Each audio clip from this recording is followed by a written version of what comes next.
I'm a writer and editor who's passionate about true stories, the people and places, the relationships and experiences that write history in a way nothing else can. I'm also a longtime memoir teacher. I've critiqued and edited thousands of stories and books. With the creation of the new series, 100 Years in the Life, I've become a story catcher. I conceived this series the day I realized the stories of our times disappear as the years go on and we lose out. I decided to collect and publish first-person stories that chronicle culture, show what thrilled, what frightened, tell us about how it is and how it's been. Stories you'll never find in history books. For the first book in this series, 100 Years in the Life of an American Girl, I've collected over 50 stories from around the country about the life and times for girls under 13 in every decade through a century.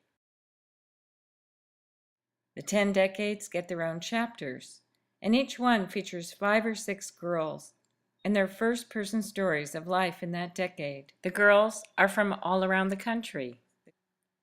They're different races, different religions. They're from different cultural backgrounds and classes.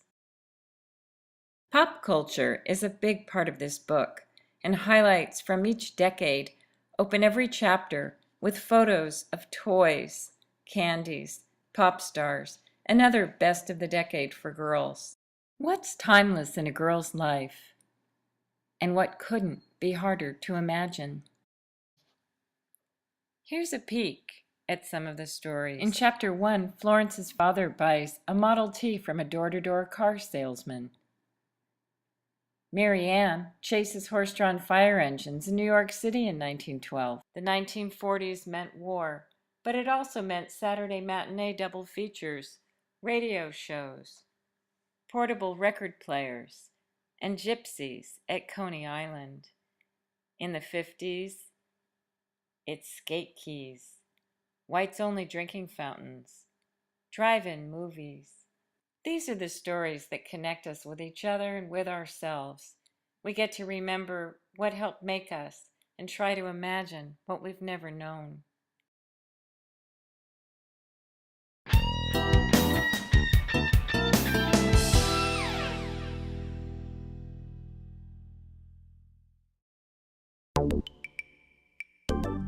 It's the 60s, and toys are made of new materials. You can even eat some of them.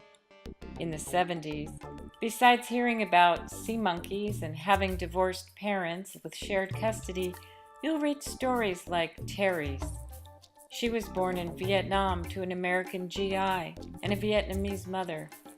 They fled to rural Georgia when the war ended, and that's where her interesting journey of survival continued. These are some of the girls. These are some of the stories in this first book, 100 Years in the Life of an American Girl. My goal is to publish the book this summer as a print and ebook. I'd like to hire the best editorial and design experts I can afford. Each story in the book involves many hours to collect and prepare for publication, and your help will give me the time I need to devote to them to create a series that turns time 3D and connects us all. Your support will help launch an extraordinary series, one that touches thousands of people. I hope you'll spread the word about this Kickstarter to your friends and family through social media and email, and I want to thank you so much for your support.